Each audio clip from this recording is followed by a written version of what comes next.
Salam millət, xoş gördük herkəsi. Mən sizə bu günləri kriptovalyuta və səhmlər haqqında danışacağam.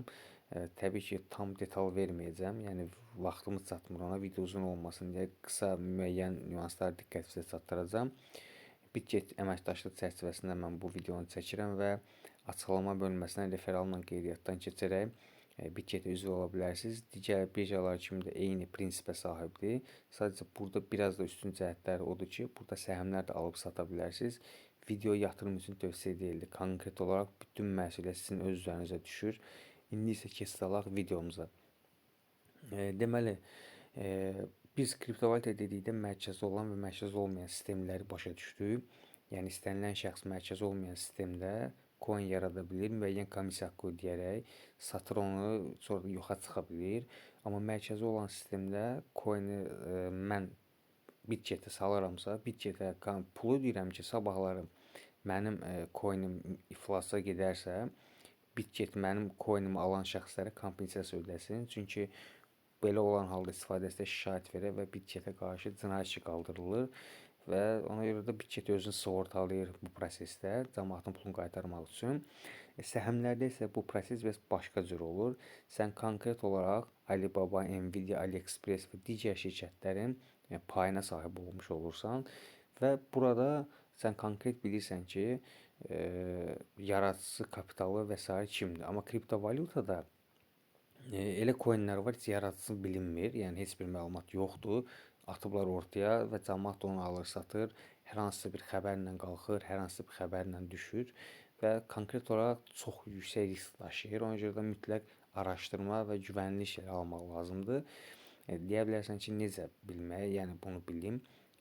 XRP misal üçün bilirsən ki, bu bankda istifadə edirlər, Amerikan rezervinə daxildir və s. Təbii ki, yenə də onda risk var, sözsüz. Amma yəni bunu dövlət bunu istifadə edirsə, bu sıfır olmayacaqdır. Yəni bunu dövlət qoymaz sıfır olsun. Yəni dövlətdə olan adamlar. Həmçinin də şirkətlərdə də belə bir şey var ki, misal üçün gözəllik, kosmetik bu tipli səhmlər əsasən çox düşür. Nəyə görə düşür? Çünki belə hissələr, yəni belə şirkətlər istənilən şəxs yarada bilir. Yəni pul bazası olan istənilən şəxs belə şirkətlər rahat yarada bilir. Yəni buna xüsusi savad falan lazım deyil də. Yəni nəyisə ixtira eləmirlər onlar. Yəni məsəl üçün hər hansı bir marketinq prosesi həyata keçirdirlər deyə rahat olur.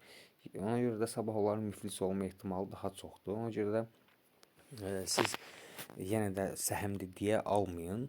Araşdırın ki, siz hansı səhm alırsınız. Həmçinin kriptovalyutada necə araşdırırdınız, alırdınızsa, bu prosesdə səhmlər üzərində həyata keçirirsiniz.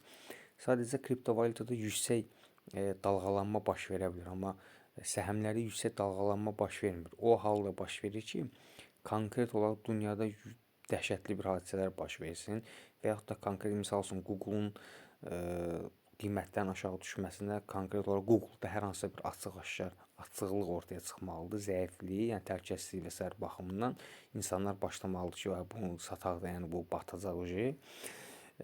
Bu momentlərdə başlayır qiymətlər düşməyə və sən dərhal sata bilirsən. Çünki məlumat göz önündədir, yaradıcı göz önündədir, proses göz önündədir. Amma kriptovalyutada keçən göz önündə deyil. Yəni bir dənə şəxs kriptovalyutada konkret olaraq oyun çıxarda bilər.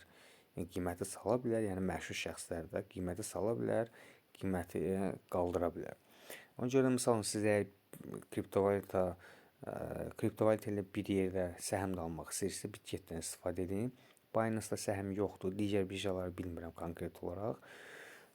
Yəni qısa mən sizin diqqətinizə çatdırım ki, yəni belə tərəfləri var. Yəni diqqətli olmaq lazımdır. İstəyir kriptovalyutada, istəyir səhmlərdə.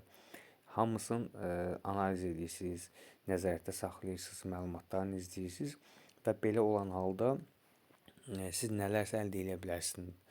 Yəni konkret olaraq bu Google-dur deyə mən gedib bunu almalı deyiləm. Onu da araşdırırsan. Yəni sabahlar nə olacaq bu Google-da misal üçün, yəni vəziyyəti nədir indi hal-hazırda? Misal üçün Google deyirəm. Yəni burada çox şirkətlər var da, misal üçün var Spotify var, Shopify var, Reddit var. Yəni Visa kartların, o Mastercard, Visa kart bu şirkətlər yəni hansıları buna bağlıdır? Yəni dünyada nə qədər şirkət varsa bildiyiniz, elə şirkət var ki, misal üçün Bitgetdə olmaya bilər. Yəni onun səhmi burada satılmaya bilər. Məsələn Azərbaycanda da yəni bu başqa belə bankımızın, yəni bizim banklar da səhmlər satırlar. Yəni misal üçün elə reklamı gedirdi. Azərbaycan Beynəlxalq Bankı öz səhmlərini satırdı. Və səhmlərin bunu da deyim ki, yəni şirkət səhmlərini satır, o şirkəti ayaqda saxlayır. Və ABB buna görə dividend ödəyirdi. Yəni mən onun səhmini alıramsa, onun səhmini aldığıma görə mənə pul ödəyirdi. Amma kriptovalyutada elə şeylər yoxdur. Yəni mən Bitcoin almışam deyə kimsə mənə Bitcoin hədiyyə eləmir il ərzində. Ümid edirəm ki, mən sizi başa sala bildim. Qısa məlumat da olsa, yəni bu videonu bir tələsik çəkdim, tam detal da verə bilmirəm. İnşallah növbəti videolarda da konkret olaraq hər hansı mövzular üzərində də mən başqa videolar çəkəcəm. Sizin nə çətinliyiniz olarsa, nə sualınız olarsa, rəy bölməsində yazın, Instagramdan, Telegramdan yazıb məndən danışa bilərsiniz.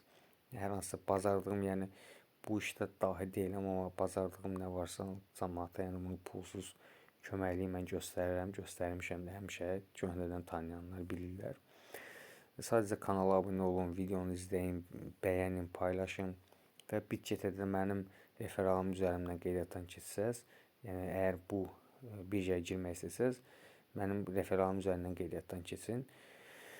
Hələ ki bu qədər. İnşallah növbəti videolarda başqa proseslər də, başqa əməliyyatlar da, başqa xəbərləri də sizə çəkib göstərəcəm. Hələlik sağlıqla qalın.